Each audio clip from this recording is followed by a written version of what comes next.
یکی از این سفارش‌های امام عسکری رو امشب برای شما بخونم که بخشیش برمیگرده به تعامل با اهل سنت. بالاخره عرض کردم این امام بزرگوار جایی زندگی میکردن که شیعه اندک بوده.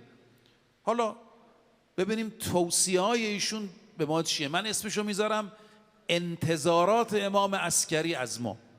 ببینید: اوصیکم به تقوی الله، من شما مردم رو سفارش میکنم به تقوا.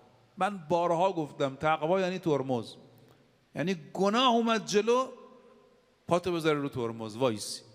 لقمه حرام، رشوه، اختلاس، سرقت، دروغ، غیبت، تقوا خیلی مهمه.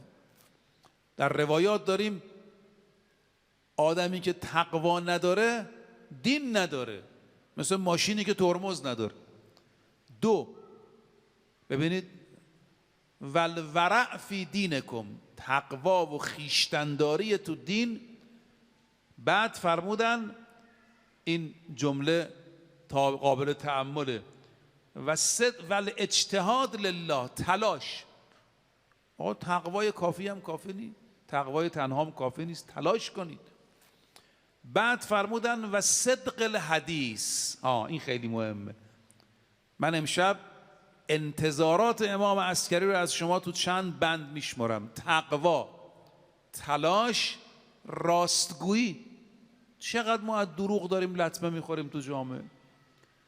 دروغ تو حوزه خانواده، دروغ تو حوزه سیاست، دروغ تو حوزه بین الملل. اصلا تو همین حوزه بین الملل شما نگاه کنید، تو همین برجام و مسائل سیاسی چقدر دروغ به ما میگن.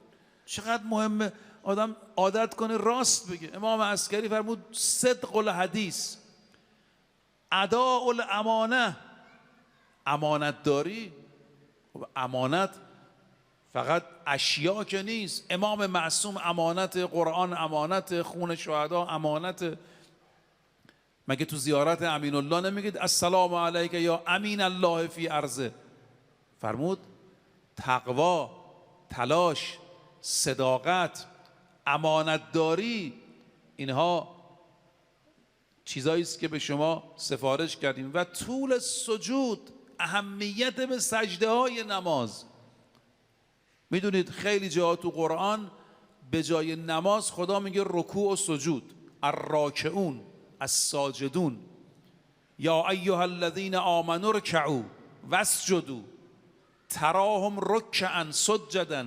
چون عمده نماز رکوع و سجوده. فرمود نمازتون رو، سجودش رو طول بدید. سفارش امام عسکری. این حالا حسن الجوار، حسن زندگی با همسایگان، توجه به همسایگان. بعد راجع به اهل سنت فرمود صلوا فی عشائرهم، در نمازشون شرکت کنید. اگر از دنیا رفتن واشهدوا جنائزهم، در تشییع جنازه شرکت کنید.